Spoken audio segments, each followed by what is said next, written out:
हाय, हम लोग twelfth class का history chapter number 1 brick beads and bone इसका क्वेश्चन आंसर डिस्कस कर रहे हैं। जो इम्पोर्टेंट क्वेश्चन आंसर है जितने भी बनते हैं इंक्लूडिंग एनसीईआरटी का भी क्वेश्चन को हम शामिल कर रहे हैं। चैप्टर से रिलेटेड जितना क्वेश्चन बनता है और प्रीवियस ईयर में जितने भी क्वेश्चन पूछे गए हैं उन सभी को एक हॉलिस्टिकली हम डिस्कस करने जा रहे हैं। इससे पहले हम लोग इस चैप्टर का रिवीजन वीडियो बना चुके हैं, जो कि एक ही वीडियो में हम लोग कोशिश किए थे कि पूरे चैप्टर को जो रिवाइज करा दें, और उससे पहले पार्ट वाइज इस चैप्टर को हम वीडियो बनाए थे। तो हम लोग क्वेश्चन आंसर डिस्कस करने जा रहे हैं। देखिए क्वेश्चन आंसर, सबसे पहला क्वेश्चन बनता है कि आपको एक नंबर में पूछा जा सकता है what do you mean by the civilisation. Civilisation क्या होता है?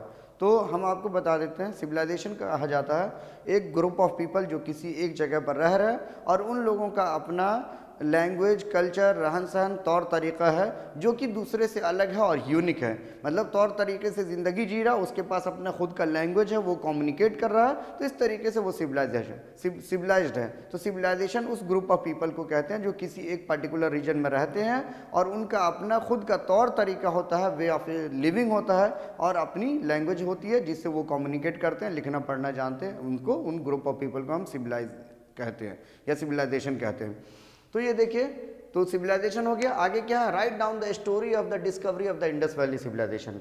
दूसरा क्वेश्चन हमारा कि इंडस वैली सिविलाइजेशन की डिस्कवरी के बारे में स्टोरी बताना। तो हम आपको बता देते हैं, पहले भी हम लोग वीडियो में डिस्कस कर चुके हैं कि इंडस वैली सिविलाइजेशन दुनिया की और भी सिविलाइजेशन के जैसे एक एंशिएंट सिविलाइजेशन है। जैसे दुनिया की और भी सिविलाइजेशन कौन कौन सी है? चाइनीज सिविलाइजेशन है जो कि चाइना में है, मेसोपोटामियन सिविलाइजेशन है जो कि इराक में है।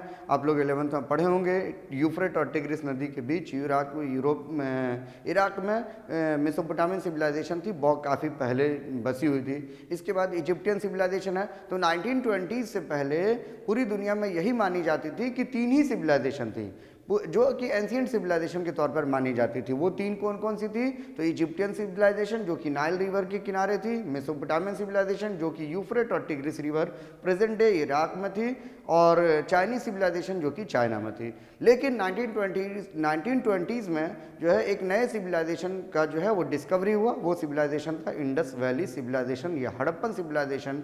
अब इस सिविलाइजेशन का डिस्कवरी कैसे हुआ? तो ब्रिटिशर्स जब इंडिया में थे 1856 में, वो रेलवे ट्रैक बिछा रहे थे।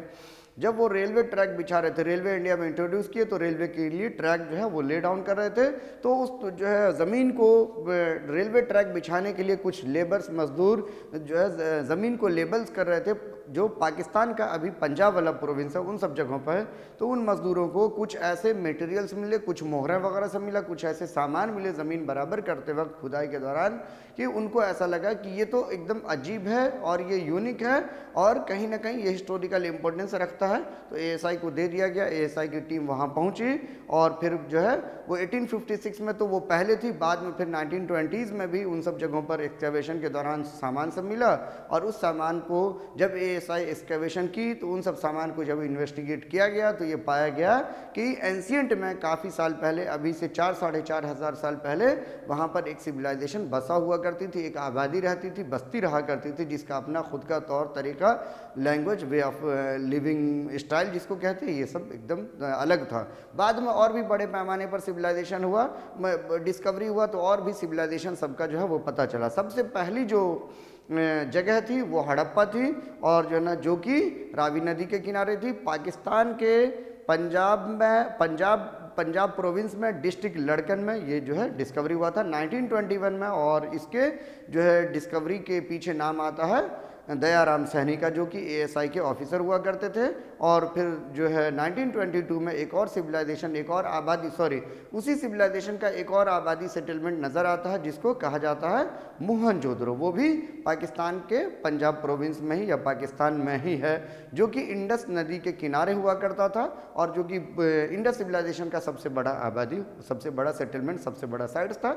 और भी बहुत सारे जो है सिविलाइजेशन, और भी बहुत सारे उस सिविलाइजेशन के साइट्स वगैरह वगैरह सब जगह वगैरह का जो है काफ़ी बाद में पता चलता है। बहुत सारे जगह है इस तरीके से जो है। और 1924 में जॉन मार्शल जो कि ASI के आर्कियोलॉजिकल सर्वे ऑफ इंडिया के डायरेक्टर जनरल होते हैं, वो पूरी दुनिया को ऐलान करते हैं कि इंडिया में एक नई सिविलाइजेशन जो है वो पाई गई है, जो कि पूरी दुनिया की पुराने सिविलाइजेशन के जैसी ही है और उस वक्त की सिविलाइजेशन है, जिनका अपना तौर तरीका वगैरह सब जो है अलग है और शहरी तौर तरीके से ये लोग ज़िंदगी जिया करते थे इस तरीके से।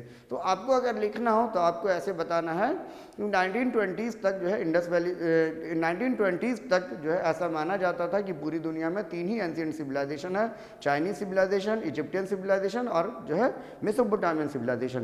लेकिन 1920s में जो है ना एक नई सिविलाइजेशन जो है वो सामने आई जिसका नाम था इंडस वैली सिविलाइजेशन। उसकी जो पहली जगह थी वो हड़प्पा थी, जो कि 1921 में दयाराम सैनी डिस्कवर किए थे, और 1922 में मोहनजोदड़ो था जो कि RD बनर्जी डिस्कवर किए थे। 1924 में ASI के डायरेक्टर जनरल जॉन मार्शल जो है इस बात का ऐलान करते हैं कि पूरी दुनिया की पुराने सिविलाइजेशन के जैसे इंडिया में भी एक सिविलाइजेशन है, ठीक है, पाई गई है, जो कि जो है उस सब सिविलाइजेशन के जैसे ही है और इनका अपना तौर तरीका बिल्कुल अलग है। ये सब हम लिख सकते हैं। आपको वर्ड्स कम हो तो आप लिख सकते हैं कि जो है ना जो रेलवे वर्कर्स जो है रेलवे ट्रैक ले डाउन कर रहे थे तो ज़मीन को लेबल्स करते वक्त जो है उसको कुछ आर्टिफैक्ट मिले, कुछ सामान मिले, जिस पर ASI इन्वेस्टिगेशन की, और इन्वेस्टिगेशन के दौरान ये सब चीज़ समझ में आया। और इस सिविलाइजेशन के बारे में और लिखना हो तो लिख दीजिएगा ये सिविलाइजेशन बाद में पता चला कि 12,99,660 या 666 किलोमीटर स्क्वायर तक फैला हुआ वगैरह वगैरह। तो आपको जितना वर्ड्स हो उस तरीके से लिखना है। तो देखिए What are the write down the stories of the discovery of Indus Valley civilization। हम इसमें लिख सकते हैं स्टोरी क्या है, ठीक है। तो रेलवे वर्कर्स वगैरह ट्रैक ले डाउन कर रहे थे और जो है उस दौरान मिला। उससे पहले ये सब लिखना है कि 1920 से पहले पूरी दुनिया में ऐसे माना जाता था कि 3 ही सिविलाइजेशन है, जबकि 1921 और 22 में जो है 2 जगह इंडस वैली सिविलाइजेशन का लाइमलाइट में आया और 1924 में जॉन मार्शल इसका ऐलान करता है पूरी दुनिया के सामने। अब देखिए what are the features of Harappan civilisation. अब हड़प्पन सिविलाइजेशन की क्या क्या खासियत है, तो सबसे पहला लिखना है कि हड़प्पन सिविलाइजेशन एक अर्बन सिविलाइजेशन था, ये एक ब्रॉन्ज एज सिविलाइजेशन था। हड़प्पन सिविलाइजेशन जो है में ज़्यादातर आबादियाँ दो हिस्से में बटा हुआ था, एक सीटाडेल था, दूसरा लोअर टाउन था। और सीटाडेल में जो है सीटाडेल जो है आबादी तो छोटी थी लेकिन ऊंचाई पर बसा होता था, और जो है ना जहाँ पर ऐसा लगता था कि शायद कुछ इन्फ्लुएंशियल और वेल्दी लोग रहते रहेंगे। और ये सीटाडेल जो है वो चारों तरफ से फोर्टिफाइड होता था, ब्रिक्स से जो है वो की वॉल से घेरा हुआ होता था। और उस सीटाडेल पर 2 स्ट्रक्चर्स मिले हैं जो कि ग्रेट बाथ और ग्रेनरीज है। ग्रेट बाथ शायद उस पर एक जो है स्विमिंग पूल टाइप का स्ट्रक्चर हुआ करता था, ओकेजनल पर्पस से लोग उस पर या रिचुअल पर्पस से बाथिंग वगैरह करते रहेंगे। और ग्रेनरीज था, मतलब अनाज का गोदाम था वहाँ पर, जो ऐसा माना जाता है कि शायद इन टाइम ऑफ स्कारसिटी के वक्त के लिए अनाज वगैरह वहाँ पर स्टोर करके रखा जाता रहा होगा। फिर लोअर टाउन्स के बारे में बताते हैं। लोअर टाउन्स थोड़ा नीचे बसा हुआ था लेकिन ये आबादी बड़ा था और ऐसा लगता है कि वहाँ पर शायद कॉमन लोग रहते रहेंगे, आम लोग रहते रहेंगे।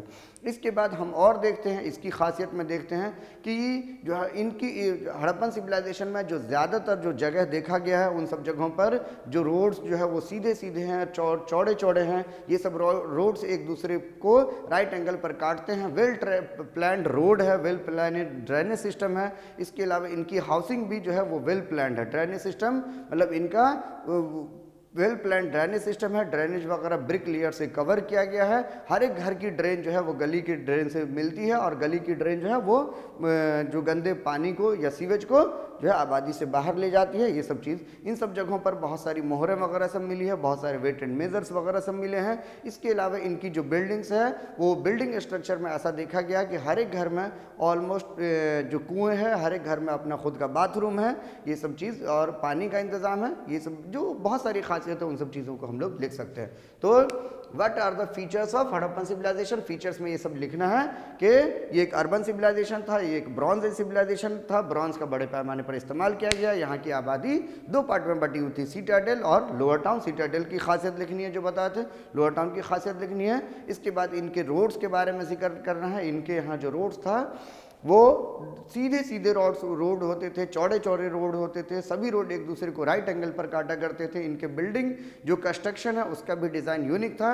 ये लोग जो है कोर्ट यार्ड के चारों तरफ से जो है वो घर वगैरह बनाया करते थे। हर एक घर में खुद का कुआं मिला है और हर एक घर में बाथरूम मिला है, हर एक घर में हम देखते हैं पानी वगैरह का इंतज़ाम है। इसके अलावा किसी किसी जगहों पर ऐसा लगता है कि जो है ना वो स्टेयर्स वगैरह सब भी है, मतलब जो जीना होता है एक मंजिल से दूसरी मंजिल तक जाने के लिए। तो ऐसा ये सब पूरी इनकी खासियत है, तो इसके बारे में लिखना। अब देखिए, Harappan civilisation is also called Indus civilisation. Harappan civilisation को इंडस सिविलाइजेशन या इंडस वैली सिविलाइजेशन क्यों कहा जाता है? तो हड़प्पन सिविलाइजेशन को इंडस वैली सिविलाइजेशन कहने के पीछे हड़प्पा तो जो पहला साइट है, इसी वजह से जो पहली जगह थी जो तलाश में आई या डिस्कवरी में आई वो हड़प्पा थी। लेकिन जो है ना जो जितनी भी जगह है हड़प्पा की वो सब ज़्यादा हड़प्पन सिविलाइजेशन की, मतलब उस सिविलाइजेशन की जितनी भी बस्तियाँ हैं, जितनी भी सेटलमेंट है, साइट्स हैं, वो सब कहीं ना कहीं इंडस या इंडस की ट्राइब्यूटरी नदी के किनारे बसी हुई है। इसीलिए इन सब को एक साथ हम इंडस वैली सिविलाइजेशन कहते हैं। इंडस या इंडस की ट्राइब्यूटरी नदी मतलब झेलम, रवि, ब्यास, सतलुज, चेनाब, इन सब नदियों के आसपास ही बसी हुई है, इन सब नदी के किनारे बसी हुई है, इसीलिए इसको इंडस वैली सिविलाइजेशन भी कहते हैं। Harappan civilisation was the urban civilisation commended. बोला जा रहा है, ये क्वेश्चन है कि हड़प्पन सिविलाइजेशन एक अर्बन सिविलाइजेशन था, एक शहरी सिविलाइजेशन था, इन चीज़ों पर कमेंट करने के लिए। तो इसमें कोई बात नहीं है कि ऐसे ही लिखना Harappan civilisation was the urban civilisation because of the following reason. ठीक है, द टाउन वेल प्लान्ड, दो आबादी जो है वो दो पार्ट में बटी हुई थी, ये सब चीज़ों के बारे में लिखना है। इसके अलावा जो ये सब प्लानिंग के तहत बसाई गई थी, जैसे कि शहर की फीचर्स वगैरह होती है कि सीधे सीधे रोड होते हैं, चौड़े चौड़े रोड होते हैं, रोड एक दूसरे को राइट एंगल पर काटते हैं। वेल प्लान ड्रेनेज सिस्टम था, ऐसा लग रहा था कि पहले ड्रेनेज और रोड्स वगैरह बसाए गए हैं, उसके बाद घर वगैरह बनाए गए हैं। हर एक घर में खुद का पानी का इंतज़ाम है, हर एक घर में खुद का वॉशरूम का इंतज़ाम है, एक से ज़्यादा मंजिल की जो है वो घर वगैरह सब है। तो इन सब चीज़ों से ऐसा लग रहा है कि ये सब कहाँ की खासियत है, ये सब शहर की खासियत है। तो इन सब चीज़ों से हम कह सकते हैं कि हड़प्पन सिविलाइजेशन जो था वो अर्बन सिविलाइजेशन था। ठीक है, तो क्या क्या लिखना है? सबसे पहला लिखना है कि Harappan civilisation was the urban civilisation because of the following reason. ठीक है, पूरी आबादी दो पार्ट में बटी हुई थी, ईंट के मकान, हाँ पूरी आबादी दो पार्ट में बटी हुई थी। सीटाडेल और लोअर टाउन्स, इसकी जो रोड्स थी, इसके जो रोड्स हैं वो सीधे सीधे हैं, चौड़े चौड़े हैं, रोड्स एक दूसरे को राइट एंगल पर काटते हैं। वेल प्लान ड्रेनेज सिस्टम है, जो ड्रेनेज ढका हुआ है, पके हुए ईंट का बना हुआ। जो घर वगैरह बनाए गए हैं, ब्रिक्स हाउसेज वगैरह बनाए गए हैं, वो भी बर्न्ड ब्रिक्स से बनाए गए हैं। हर एक घर में खुद का पानी का इंतज़ाम है, हर एक घर में खुद का वॉशरूम का इंतज़ाम है। बहुत सारे घरों में स्टेयर्स वगैरह भी मिले हैं, जिससे पता लगता है एक से ज़्यादा मंजिल की मकान थी। तो ये सब जो खासियत होता है, हर एक घर में पानी का खुद का इंतज़ाम हो, हर एक घर में वॉशरूम का इंतज़ाम हो, हर जो है घर में एक से ज़्यादा मंजिल की जो है वो सीढ़ियाँ वगैरह मिली है, या एक से ज़्यादा मंजिल के है, पके हुए ईंट का मकान बना हुआ है, जो मकान वगैरह बने हुए हैं पके हुए ईंट का बने हुए हैं, रोड सीधा सीधा है, चौड़ा चौड़ा है, रोड एक दूसरे पर राइट एंगल पर काटता है। वेल प्लान ड्रेनेज सिस्टम है, वो भी ड्रेनेज सभी जगहों पर ढका हुआ है। तो इन या फिर पके हुए ईंट का मकान है, ये सब सारी खासियत जो है किस चीज़ की होती है? शहर की होती है। तो इन सब चीज़ों से पता लगता है कि ये लोग शहरी तौर तरीके से ज़िंदगी जिया करते थे। ठीक है, अब आगे देखिए, how do archaeologist traces the socio economic difference in the Harappan society. ये एनसीईआरटी का आपका क्वेश्चन है कि ये क्या कह रहा है कि कैसे जो है आर्कियोलॉजिस्ट ये पता लगाते हैं, या आर्कियोलॉजिस्ट को कैसे ये पता लगता है, निशानी मिलती है कि सोसाइटी में सोशियो इकोनॉमिक डिफरेंसेस था। तो आर्कियोलॉजिस्ट को सबसे पहले इस बात से पता लगता है कि सोशियो इकोनॉमिक डिफरेंस था कि जो आबादी जो थी वो दो पार्ट में बटी हुई थी, एक तो सीटाडेल, दूसरा लोअर टाउन। सीटाडेल थोड़ा ऊंचाई पर बसा हुआ था, और जो कि छोटी आबादी थी लेकिन ऊंचाई पर बसी हुई थी, और वो फोर्टिफाइड था, जो बर्न्ट ब्रिक से चारों तरफ से घिरा हुआ था। और जो दूसरी आबादी जो थी, जो लोअर टाउन, वो थोड़ा नीचे हिस्से पर था, लेकिन वो बड़ी आबादी थी। तो यहाँ पे ऐसा लग रहा है कि सीटाडेल पर शायद कुछ इन्फ्लुएंशियल या अमीर लोग रहते होंगे, या पावरफुल लोग रहे होंगे, और या कुछ खास लोगों की आबादी रही होगी, और लोअर टाउन्स में आम लोग रहते रहेंगे। तो सबसे पहला यहाँ पर है। दूसरा socio economic difference graveyard से पता चलता है। जो एक्सकैवेशन के दौरान बहुत सारी कब्रें मिली हैं, तो उन सब कब्रों का भी जो डिज़ाइन भी अलग अलग है। बहुत सारे कब्र ऐसे हैं जो कि हॉरिजेंटली खोदे गए हैं, बहुत सारे कब्र ऐसे हैं कि वर्टिकल मिला है। इसके अलावा हम और भी डिफरेंसेस देखते हैं। और भी डिफरेंसेस ये है, कुछ कब्र जो है वो सीमेंटेड है और कुछ कब्र जो है वो मिट्टी के ही है। तो इन सब चीज़ों से भी पता लगता है सीमेंटेड जो पैसे वाले या इन्फ्लुएंशियल रहे होंगे, और जो है जो कॉमन कब्र है, जो मिट्टी के कब्र हैं, वो आम लोगों के रहेंगे। इसके अलावा कब्रों में भी बहुत सारे आर्टिफैक्ट मिले हैं। आर्टिफैक्ट कहने का मतलब जो आम बहुत सारे कब्रों में ऐसा पाया गया है कि लोग अपने मुर्दे को उसके बिलोंगिंग के साथ, मतलब उसके सामान के साथ दफन किया करते थे। तो शायद ऐसा लग रहा है कि लोगों को ऐसा यकीन रहा होगा कि जो है इस आदमी को या डेड बॉडीज़ को डेथ के बाद, मतलब कब्र के बाद भी, इस ज़िंदगी के बाद भी अगले ज़िंदगी में ये सब सामान जो है वो काम आएगा। तो शायद ऐसा यकीन रहा होगा। तो यहाँ पे देखा जा रहा है कि अलग अलग यकीन वाले लोग भी हैं। कुछ कब्रों में या ज़्यादातर कब्रों में ऐसा मिला है, लेकिन सभी में नहीं मिला है। इसके अलावा हम देखते हैं किसी किसी कब्र में डेली यूज़ के सामान है, किसी किसी कब्र में गोल्ड ज्वेलरीज वगैरह सब भी है।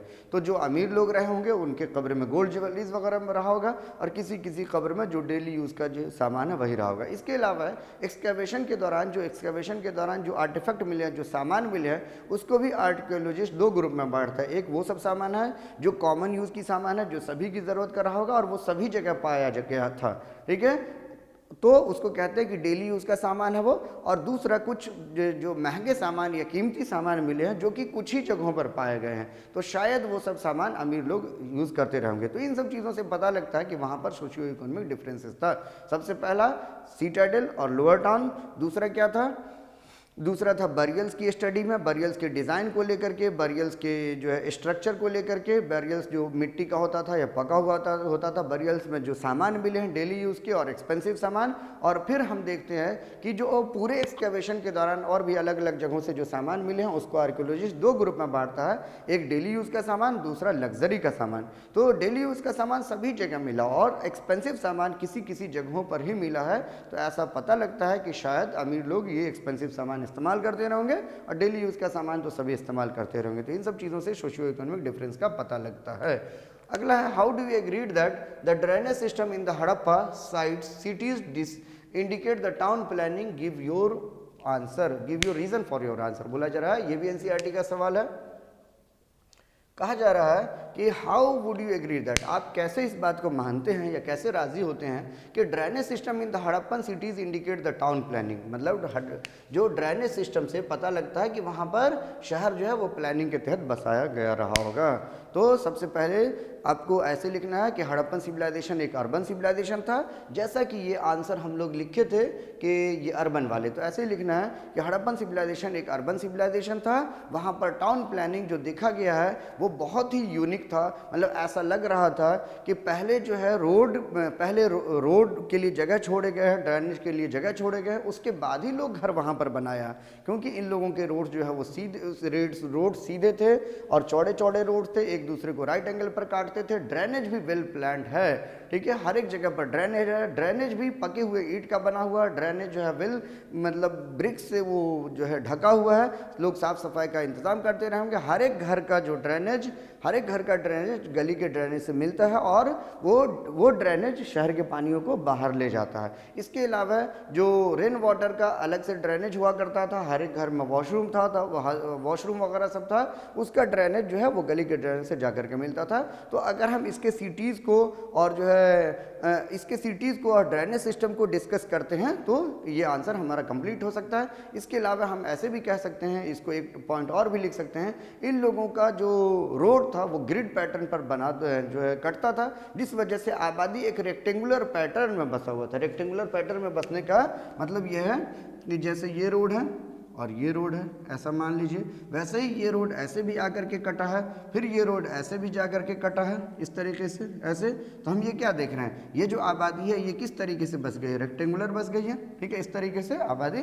तो शायद ये लोग पहले क्या करते रहेंगे, पहले रोड्स के लिए और ड्रेनेज सिस्टम के लिए वो जगह छोड़ते रहेंगे और उसके बाद ही ये लोग घर बनाते रहेंगे, ठीक है। तो ये इन सब चीज़ों को इसमें लिखना है। अब आगे देखिए क्वेश्चन नंबर 8 में क्या है, हाउ इज बॉडी प्लेस्ड। ये फिगर 1.30 है जो कि आपके ये भी एनसीईआरटी का क्वेश्चन है और आपको देखना है कि एक जो है लेडीज़ है, एक जो डेड बॉडी, एक कब्र का है जो कि एक कंकाल रखा हुआ और उस कंकाल उससे क्वेश्चन है कि how is body is placed. तो बॉडी कैसे प्लेस्ड है, तो नॉर्थ साउथ डायरेक्शन में बॉडी प्लेस्ड है, आपको याद रखना है। अगर आप उसको फिगर देखेगा तो आपको अच्छे से पता लगेगा नहीं, ठीक है, लेकिन ये आंसर है, हम बता देते हैं। How is body is placed, तो बॉडी नॉर्थ साउथ डायरेक्शन में प्लेस्ड है, ये याद रखना है, नॉर्थ साउथ डायरेक्शन में।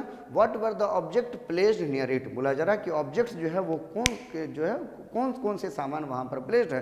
तो ऑब्जेक्ट जनरली आर्टिफैक्ट हैं, जिसमें गोल्ड ज्वेलरीज वगैरह सब भी हैं, और जो है कुछ बैंगल्स वगैरह सब भी है, जो कि एक्सकैवेशन के दौरान मिले हैं और कब्रों से मिले हैं। तो आर्टिफैक्ट एक ही साथ कह देते हैं कि एक्सकैवेशन के दौरान जितने भी सामान मिलते हैं उनको हम एक साथ आर्टिफैक्ट कह देते हैं, ठीक है। तो उसमें बैंगल्स है, गोल्ड है, ज्वेलरीज है, तो ये सब सारी चीज़ हैं। इसके बाद आर देयर एनी आर्टिफैक्ट, ठीक है, बोला जा रहा क्या वहाँ पर कोई आर्टिफैक्ट मिला, तो बिल्कुल बहुत सारे आर्टिफैक्ट मिले हैं, गोल्ड ज्वेलरीज बैंगल्स वगैरह सब है वहाँ पर रखे हुए। Do this indicate the sex of the skeleton, क्या इससे पता चलता है कि वो जो स्केल्टन है, वो जो कंकाल है, वो मर्द का है या औरतों का है। बिल्कुल वो औरतों का है, क्योंकि कुछ बैंगल्स वहाँ पर रखे हुए हैं, तो बैंगल्स जनरली वुमेन्स पहना करती है, तो इसी वजह से आपको फिगर में पता नहीं चलेगा, फिर भी हम बता दिए। आगे देखिए, describe some distinctive feature of the Mohenjodaro, Mohenjodaro की कुछ खास बात लिखने के लिए कहा गया। तो मोहनजोदड़ो की आबादी के बारे में लिखना है कि ये पूरे हड़प्पन सिविलाइजेशन का, इंडस वैली सिविलाइजेशन का सबसे बड़ा आबादी हुआ करता था। बस्तियां 2 पार्ट में बसी हुई थी, सेटलमेंट 2 पार्ट में बसी हुई थी, मतलब सिटाडेल और लोअर टाउन्स, जो कि इसके बारे में लिखना ही है। इसके अलावा इसको आप लिखना है कि सिटाडेल ऊंचा हुआ करता था, लोअर टाउन्स नीचा हुआ करता था। सिटाडेल पर 2 स्ट्रक्चर्स मिला है, जो कि ग्रेट बात है, और जो है ग्रेनरीज है, इन सब चीज़ों को लिखना है। इसके बाद आपको लिखना है कि यहाँ पर 700 से ज़्यादा कुएं मिले हैं, और जो है इसका जो रोड्स वगैरह हैं वो सीधे सीधे हैं, चौड़े चौड़े हैं। इसके अलावा वेल प्लान ड्रेनेज सिस्टम है। तो जो इसकी खासियत थी हड़प्पन सिविलाइजेशन की, वो इसमें भी हम लिख सकते हैं, और ये भी हमारा NCERT का ही क्वेश्चन है, ठीक है। अब आगे देखिए, discuss how the archaeologist reconstruct the past, ये भी NCERT का क्वेश्चन है कि आप बताइए कि आर्कियोलॉजिस्ट कैसे जो है पास्ट को रिकंस्ट्रक्ट करते हैं। तो सबसे पहला हमको बताना है कि आर्कियोलॉजिस्ट कौन होता है, इसको डिफाइन करना है। तो archaeologist are the people who excavate the place which keeps its the historical importance, मतलब आर्कियोलॉजिस्ट वो लोग होते हैं जो उन सब जगहों को एक्सकैवेशन करते हैं जो हिस्टोरिकल इंपॉर्टेंस के हैं, और वहाँ पर एक्सकैवेशन के दौरान जो उनको जो सामान मिलता है, जो मटेरियल्स मिलता है, उन सब मटेरियल को वो पहले जो है साफ़ करते हैं। इसके अलावा उसको कैटेगराइज करते हैं, और कैटेगराइज कर करके उन सब चीज़ों पर स्टडी करते हैं, इंक्वायरी करते हैं, और इंक्वायरी कर करके हिस्ट्री को रिकंस्ट्रक्ट करने की कोशिश करते हैं। जैसे इंक्वायरी कैसे करते हैं, अगर कोई सामान मिला है पुराने ज़माने का, तो उसको साफ़ करेंगे, साफ़ करके मैच करने की कोशिश करें। सबसे पहले तो वो कैटेगराइज करते हैं कि वो लग्जरियस है या डेली यूज़ का है। इसके अलावा डेली यूज़ का है तो इसका आज के डेट में ऐसे सामान का कोई इस्तेमाल होता है या नहीं होता है, फिर उसको मैच कर करके कि वो बताने की कोशिश करते हैं कि इस तरीके से शायद ये गिलास है, और आज के ज़माने में गिलास में दूध, पानी या शरबत पीते हैं, तो पुराने ज़माने में भी पीते रहेंगे। तो इस तरीके से तो कैसे रिकंस्ट्रक्ट करते हैं, सबसे पहले वो एक्सकैवेशन करते हैं। एक्सकैवेशन के दौरान सामान कलेक्ट करते हैं, उसको साफ़ करते हैं, कैटेगराइज करते हैं कि डेली यूजेस का है या लग्जरियस है। उसके बाद उन सब चीज़ों को इन्वेस्टिगेट करके प्रेजेंट से कंपेयर करते हैं, और प्रेजेंट से कंपेयर करके हिस्ट्री को रिकंस्ट्रक्ट करने की कोशिश करते हैं, ठीक है। अब आगे देखिए, discuss the function that may have been perform by the ruler of the Harappan cities, बोला जा रहा है कि आप ये बात बताइए कि उस ज़माने में जो रूलर्स रहे होंगे इन लोगों के, वो कौन कौन सा काम करते रहेंगे। तो एक बात को ये आपको बता देते हैं। इसको क्वेश्चन को ऐसे लिखना है कि आर्कियोलॉजिस्ट को एक्सकैवेशन के दौरान ऐसे कोई भी प्रूफ नहीं मिले हैं कि जो किसी तरीके के कोई एक रूलर रहे होंगे। अलग अलग आर्कियोलॉजिस्ट का अलग अलग जो है वो ओपिनियन है। कुछ आर्कियोलॉजिस्ट का कहना है कि कोई रूलर्स नहीं था, वहाँ पर इक्वलिटीज़ थी। किसी लोगों का कहना है कि बहुत सारे रूलर्स रहे होंगे, लेकिन इतना तो बात ज़रूर है, किसी लोगों का कहना है कि सभी मिल करके रूलर को चूज कर लेते रहे होंगे। तो अलग अलग हिस्टोरियन का अलग अलग राय है, लेकिन ये बात तो ज़रूर है कि शायद वहाँ पे रूलर्स रहा होगा। वो इसलिए है क्योंकि जो है ना बहुत सारे फीचर्स ऐसे दिखाई दिए हैं जो कि सिमिलर हैं, और इतनी सिमिलरिटीज़ और यूनिफॉर्मिटीज़ कहीं ना कहीं रूलर्स के वजह से ही रहा होगा। सबसे पहला सिमिलरिटीज़ क्या है कि वो सीधे सीधे रोड हैं, चौड़े चौड़े रोड हैं, वेल प्लान ड्रेनेज है। तो ये पहला फीचर्स है। इसके अलावा दूसरा फीचर देखते हैं कि जो ब्रिक के साइज़ हैं वो सभी जगह पर यूनिफॉर्म है। बहुत सारे आर्टिफैक्ट जो पाए गए हैं, जो सामान जो पाए गए हैं, वो जो है बहुत जगहों पर सिमिलर मिला। अगर कोई रूलर नहीं होता तो इतनी यूनिफॉर्मिटी और इतनी सिमिलरिटीज़ नहीं पाई जाती। वेट एंड मेजर में भी यूनिफॉर्मिटी है, ब्रिक के साइज में भी यूनिफॉर्मिटी है। इसके अलावा बहुत सारे आर्टिफैक्ट जो सामान में भी यूनिफॉर्मिटी पाई गई है। वेल प्लान्ड जो है वो आबादी है, बस्ती है, सीधे सीधे रोड है, चौड़े चौड़े रोड हैं, ड्रेनेज सिस्टम है। तो इन सब चीज़ों का सिमिलर होना या इन सब चीज़ों का यूनिफॉर्मिटी होना ये बताता है कि शायद वहाँ पे कोई ना कोई रूलर रहा होगा। और इस आंसर का यही जवाब है कि रूलर्स ये सब काम करते रहे होंगे। और आपको ऐसे ही लिखना ही है। कैसे लिखना है कि हिस्टोरियन को डायरेक्टली कोई एविडेंसेस नहीं मिला है जिससे हिस्टोरियन ये बात कह सके कि वहाँ पर कोई रूलर रहा होगा। अलग अलग हिस्टोरियन की अलग अलग राय है। किसी हिस्टोरियन का कहना है कि जो है ना कोई रूलर्स नहीं था, वहाँ पर इक्वलिटी थी। किसी का कहना है कि एक रूलर तो नहीं लेकिन बहुत सारे रूलर्स रहते रहे होंगे। किसी का कहना है कि लोग मिलजुल करके फैसला लेते रहेंगे या मिलजुल करके किसी को चूज़ कर लेते रहेंगे। लेकिन ये बात ज़रूर है कि यहाँ पर कोई ना कोई रूलर्स रहा होगा, क्योंकि बहुत सारी चीज़ों में सिमिलरिटीज़ पाई गई है और ये सब सिमिलरिटीज़ बिना रूलर के नहीं हो सकता। तो सिमिलरिटीज़ किन किन चीज़ों में पाई गई है? तो वेल प्लान्ड इन लोगों की आबादी है, वो सीधे रोड हैं, चौड़े रोड हैं, वेल प्लान्ड ड्रेनेज है, रोड एक दूसरे पर राइट एंगल पर काटता है, ब्रिक के जो साइज़ हैं जो इस्तेमाल किया गया है बिल्डिंग्स के लिए वो सब साइज़ सारे आबादियों में एक जैसा पाया गया है। बहुत सारे आर्टिफैक्ट्स का जो है वो सिमिलरिटीज़ है, जो आर्टिफैक्ट का जो साइज़ है वो सब एक जैसा पाया गया, वेट एंड मेजर एक जैसा पाया गया। तो जब तक कोई रूलर्स नहीं रहा होगा तब तक इतनी यूनिफॉर्मिटी मुमकिन नहीं है। तो क्वेश्चन नंबर 11 भी हो गया। अभी आइए दूसरी तरफ देखते हैं। क्वेश्चन नंबर 12 क्या है? List the raw material required for the craft production in the Harappan civilisation. बोला जा रहा है कि उन सब रॉ मटेरियल्स के बारे में आप बताइए कि जिन सब रॉ मटेरियल्स का इस्तेमाल हड़प्पन्स करते रहे होंगे क्राफ्ट प्रोडक्शन के लिए। और अगला क्वेश्चन है इसी से related, how these might have been obtained. Raw material मतलब क्राफ्ट प्रोडक्शन क्या होता है? जो हाथों का काम होता है, बीड बनाना, मोतिया बनाना, वेट एंड मेजर बनाना, इन सब चीज़ों के बारे में। ठीक है, तो कौन कौन से मटेरियल इस्तेमाल करते रहे होंगे तो शॉर्ट में हम बता देते हैं। ठीक है, तो आपको ऐसे लिखना, following were the material might have been used by the Harappan for the craft production. ठीक है, material such as the stone like the carnelian, jasper, crystal, quartz and steatite. दूसरा क्या है? Metals like copper, bronze and gold. इसके अलावा shells like faience and the terracotta and the burnt clays. These were the material might have been used by the Harappans for the craft production. तो कौन कौन से material हैं? आपको ऐसे लिखना है, following were the materials which might have been used by the Harappans for the craft production. ठीक है, तो stones like carnelian, jasper, crystal, quartz and steatite, metals like the copper, bronze, gold, shells like the faience, terracotta and burnt clay. ठीक है, अब अगला question क्या है? How these might have been obtained, मतलब ये कैसे ऑब्टेन किया जाता रहा होगा। तो कुछ मटेरियल्स इन सब में से ऐसे थे जो कि लोकली अवेलेबल थे, कि आसपास में ही जहाँ पर प्रोडक्शन हो रही है वहीं पर मौजूद थे, और कुछ मटेरियल्स ऐसे भी थे जिनको दूर दराज से मंगवाया जाता था। जैसे कि कॉपर कहाँ से लाया जाता था? राजस्थान से। गोल्ड कहाँ से लाया जाता था? साउथ इंडिया से। इसके अलावा कुछ पत्थर थे जो देखे थे, लैपिस लजुली जो कि ब्लू कलर्स का पत्थर हुआ करता था, शोरतुगे से लाया जाता था। तो और भी सारी चीज़ जो दूर दराज से भी लाते रहे होंगे। आगे देखिए क्या है? Soil and would were locally available. जैसे कहा जा रहा है कि मिट्टी है या लकड़ी है, यानी ये सब लोकली अवेलेबल रहा होगा। स्टोन्स है, फाइन क्वालिटी ऑफ वुड्स है, metal from the might have brought from the distance place. ठीक है, जो ये सब दूर दराज से लाया जाता रहा होगा।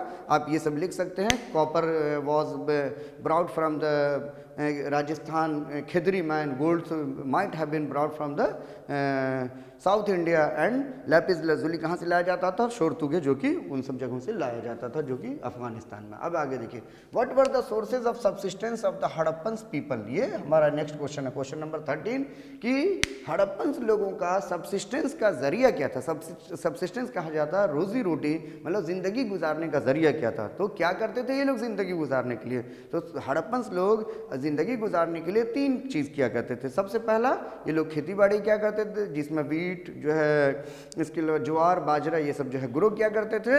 इसके बाद हम देखते हैं और एग्रीकल्चर टेक्नोलॉजीज में भी देखते हैं, बहुत सारे जगहों पर एविडेंसेस वगैरह सब मिले हैं। ठीक है, तो ये लोग जो है ना कहीं अपनी सब्सिस्टेंस के लिए सबसे पहले ये लोग क्या करते थे? एग्रीकल्चर किया करते थे। एग्रीकल्चर में वीट, ज्वार, बाजरा ये सब ग्रो किया करते थे, प्लॉइंग का इस्तेमाल किया करते थे, ये सब चीज़ें। इसके बाद देखते हैं ये लोग एनिमल हस्बेंड्री भी करते थे, मतलब जानवर वगैरह भी पालते थे। जो डोमेस्टिकेशन ऑफ एनिमल्स भी क्या करते थे, बहुत सारे जगहों पर एनिमल्स के बोन्स वगैरह सब मिले हैं।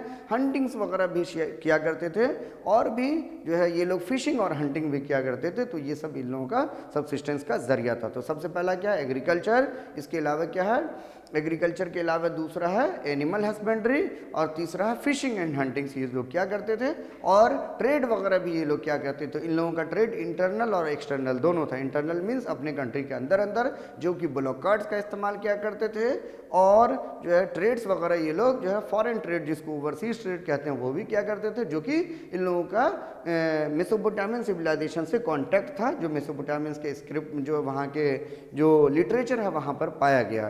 तो चार चीज़ हो गया। सबसे पहला एग्रीकल्चर, एग्रीकल्चर में वीट, बार्ले, ज्वार, बाजरा ये सब ग्रो किया करते थे। इसके बाद हम देखते हैं ये लोग एनिमल हस्बेंड्री और हंटिंग भी क्या करते थे, फिशिंग भी क्या करते थे। हंटिंग और फिशिंग मतलब बहुत सारी जगहों पर जो है वो बर्ड्स की स्टोन्स मिली है, मछलियों के जो है वो स्टोन, बर्ड्स के वो बोन्स मिले हैं, मछलियों के जो है वो कांटे वगैरह सब मिले हैं। बहुत सारे जगहों पर ये लोग मतलब शायद ये लोग हंटिंग वगैरह भी क्या करते रहेंगे, क्योंकि जंगली जानवरों के भी बोन्स वगैरह सब मिले हैं जो हैबिटेशन प्लेस के पास। और ये लोग ट्रेड वगैरह भी किया करते थे, जो कि इंटरनल और एक्सटर्नल दोनों किया करते थे। तो ये इनके सबसिस्टेंस का जरिया हुआ करता था कि ये लोग रोजी रोटी के लिए क्या करते थे, या ज़िंदगी गुजारने के लिए क्या करते थे। अब नेक्स्ट क्वेश्चन है, what were the agricultural technologies used by the Harappans. Harappans लोग एग्रीकल्चर की कल्टीवेशन के लिए, एग्रीकल्चर के लिए कौन कौन सी टेक्नोलॉजी इस्तेमाल करते थे। तो सबसे पहले लिखना है कि ये लोग एग्रीकल्चर किया करते थे, और एग्रीकल्चर में वीट, बार्ले, ज्वार, बाजरा सब ग्रो किया करते थे। एग्रीकल्चर की टेक्नोलॉजी के लिए ये लोग प्लॉइंग करते थे, प्लॉ का इस्तेमाल किया करते थे। प्लॉ की टेराकोटा प्लॉय निशानी बनवाली में मिली है। इसके अलावा जो है वो प्लॉ के लिए जो है बुल्स का इस्तेमाल करते रहे होंगे। इसके बाद जो है ना ये लोग एग्रीकल्चर में वो इरिगेशन भी करते थे। इरिगेशन की निशानी मिली है, कहाँ से मिली है इरिगेशन की निशानी, इरिगेशन की निशानी मिली है जो कि लोथल है। लोथल में वाटर रिजर्वर पाया गया है। जो शोरतुगे में कैनाल्स वगैरह की निशानी पाई गई है। ये सब चीज़ है। और प्लॉइंग में भी ये लोग जो है ना दोनों तरफ से प्लॉइंग करते थे, इस तरफ से और इस तरफ से, ऐसे भी प्लॉइंग करते थे। मतलब राइट एंगल पर जो है क्रॉस प्लॉइंग ये लोग क्या करते थे। किसी किसी सूखे जगहों पर ये लोग इरिगेशन वगैरह करते रहेंगे, और राइस वगैरह भी कल्टीवेट करते रहेंगे। राइस कल्टीवेट करने की निशानी कालीबंगन से मिली है। कालीबंगन में जो है जो कुछ जले हुए बर्न्ट जो है राइसेस मिले हैं। इसके अलावा शायद ये लोग जो है साल में एक बार से या एक साथ एक से ज़्यादा फसल ग्रो करते रहेंगे, जो कि जो है निशानी मिली है कालीबंगन में। तो ये सब एग्रीकल्चरल टेक्नोलॉजी है, जिसमें आपको प्लॉ का सबसे पहला वीट, ज्वार, बाजरा ये लोग ग्रो करते थे, प्लॉ का इस्तेमाल करते थे, बुल का इस्तेमाल करते रहेंगे। इसके बाद जो है ये लोग एरिड और सेमी एरिड रीजन में ये लोग कहीं ना कहीं इरिगेशन का इस्तेमाल करते रहेंगे। इरिगेशन का जो है जो निशानी मिला है, लोथल में वाटर रिजर्वर मिला है, और शोरतुगे में कैनाल्स मिला है। तो ये सब चीज़ आप लोगों को जो है वो लिखना है। तो एग्रीकल्चर की टेक्नोलॉजी में ये सब चीज़ था। अब जो नेक्स्ट क्वेश्चन है, What was the illusion of Alexander Cunningham about the India civilization। बोला जा रहा है इंडस वैली सिविलाइजेशन के बारे में अलेक्जेंडर कनिंगम को क्या गलतफहमी हो गई थी। तो अलेक्जेंडर कनिंगम के बारे में सबसे पहले लिखना है, ये फर्स्ट डायरेक्टर जनरल हुआ करते थे एएसआई के। और ये जो इंडिया की जो हिस्ट्री की स्टडी की है, या इंडिया की जो है जो हिस्ट्री को रिकन्स्ट्रक्ट करने की कोशिश किए, तो एक्सकैवेशन पर नहीं जोर दे करके ये जो है किताबों को पढ़े, जो कि बुद्धिस्ट पिलग्रिमेज थे, चाइनीज़ बुद्धिस्ट पिलग्रिमेज थे, जो उसकी चाइना से इंडिया आए थे। वो सब अपनी जो किताब लिखे थे उन सब किताबों को वो स्टडी करते हैं, और उन सब किताबों में ऐसा पाते हैं कि इंडिया में जो पुराने ज़माने में गंगा या गंगा के आसपास जो है आबादियाँ वगैरह सब थी, जो कि लेटर वैदिक पीरियड का दौर है, और महाजनपद का एराइज हो रहा है।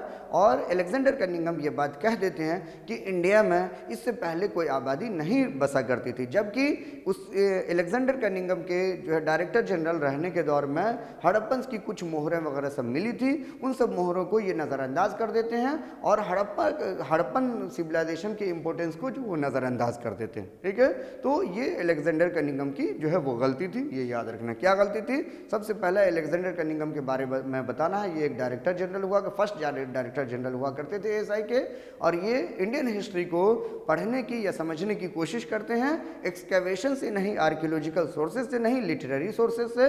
जो चाइनीज़ बुद्धिस्ट पिलग्रिमेज इंडिया आते थे उस ज़माने में, जो 6th सेंचुरी BC के आसपास के ज़माने में, तो उन सब के हिस्टोरिक, उन सब सब के जो है अकाउंट्स को वो पढ़ने की, उन सब की किताबों को पढ़ने की, वो सब जो किताब लिखे थे उन सब किताबों को पढ़ते हैं और ऐसा एज्यूम कर लेते हैं कि जो है गंगा या गंगा के आसपास जो आबादी है वही इंडिया की सबसे पहली आबादी है, और हड़प्पन्स को नज़रअंदाज कर देते हैं। कहते हैं कि जो है इनका मानना था कि इससे पहले कोई आबादी इंडिया में नहीं थी, इससे पहले की इंडिया की कोई सिविलाइजेशन नहीं थी, जबकि इनके पास हड़प्पन्स की कुछ मोहरें वगैरह सब मिलती है, लेकिन उसके इम्पोर्टेंस को या हड़प्पन के इम्पोर्टेंस को, उस मोहरों को नज़रअंदाज कर देते हैं और उसको कम आंकते हैं। ठीक है, तो ये इनसे गलती हुई थी। एक और चीज़ है, what were the mistakes of the John Marshall. John Marshall की क्या गलती थी? Which were corrected by the R.E.M. Wheeler, which was R.E.M. Wheeler. R.E.M. Wheeler एक आर्कियोलॉजिस्ट हैं, ठीक है, जो ASI के DG थे। कब? आज़ादी के वक्त में, करीब करीब जो है वो 1940s के दौर में। तो जॉन मार्शल से क्या गलती हुई थी जो R.E.M. व्हीलर उसको करेक्ट करते हैं? तो ये आप याद रखिएगा, जॉन मार्शल की ये गलती थी कि जॉन मार्शल जो एक्सकैवेशन किया तो वो हॉरिजॉन्टल एक्सकैवेशन किया। हॉरिजॉन्टल कहने का मतलब बड़े पैमाने पर ऐसे एक्सकैवेट करता चला गया, जिस वजह से ये स्ट्रेटिफिकेशन को नज़रअंदाज कर दिया। मतलब हॉरिजॉन्टल एक्सकैवेशन किया, वर्टिकल एक्सकैवेशन नहीं किया, नीचे की तरफ एक्सकैवेशन नहीं किया। जितने बड़े पैमाने पर वो खोदता गया तो ऐसे ऐसे खोदता गया, वो ज़्यादा ग्राउंड तक नहीं खोदा, मतलब ज़्यादा डीप तक नहीं खोदा। क्यों? क्योंकि डीप में हो सकता है कि डीप खुदाई होती तो डीप खुदाई में ये पता चलता कि उससे पहले भी ये जो आबादी की निशानी मिली है उससे पहले भी कोई आबादी रही होगी या उससे पहले भी कोई आबादी रही होगी।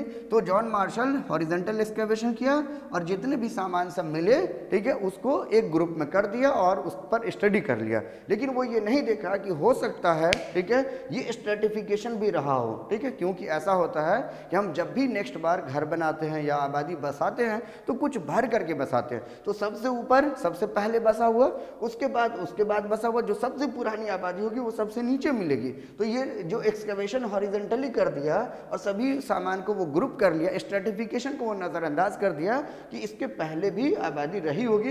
ये वर्टिकल जो है वो एक्सकैवेशन नहीं किया, जो कि इस गलती को कौन करेक्ट करता? R.E.M. व्हीलर करेक्ट करता। तो इस तरीके से ये हमारा क्वेश्चन का जो सेशन है वो ख़त्म होता है। ये चैप्टर यहीं पर अब ख़त्म हो गया। हम लोग नेक्स्ट चैप्टर शुरू करेंगे जो हमारा किंग्स फार्मर एंड टाउन है, तो उसमें हम लोग और अच्छे से आगे कंटिन्यू करने की कोशिश करेंगे। वो भी वीडियो पहले पार्ट वाइज होगा, उसके बाद फिर रिवीजन होगा, फिर क्वेश्चन आंसर पर डिस्कस करेंगे। ये जितना भी क्वेश्चन आंसर डिस्कस किए हैं इस चैप्टर का फुल प्रूफ है। आपको हमारा जहाँ तक अंदाज़ा है कि आपको इससे बाहर क्वेश्चन नहीं पूछा जाएगा। इतने क्वेश्चंस की आप तैयारी कर लिए, समझ लीजिए फुल प्रूफ तैयारी हो गई। आगे के वीडियो के लिए आप कंटिन्यू बने रहिए और इन सब चीज़ों को जो आपको हेल्पफुल लग रहा है तो अपने साथियों को भी शेयर कीजिए, लाइक कीजिए, सब्सक्राइब कीजिए। Thank you.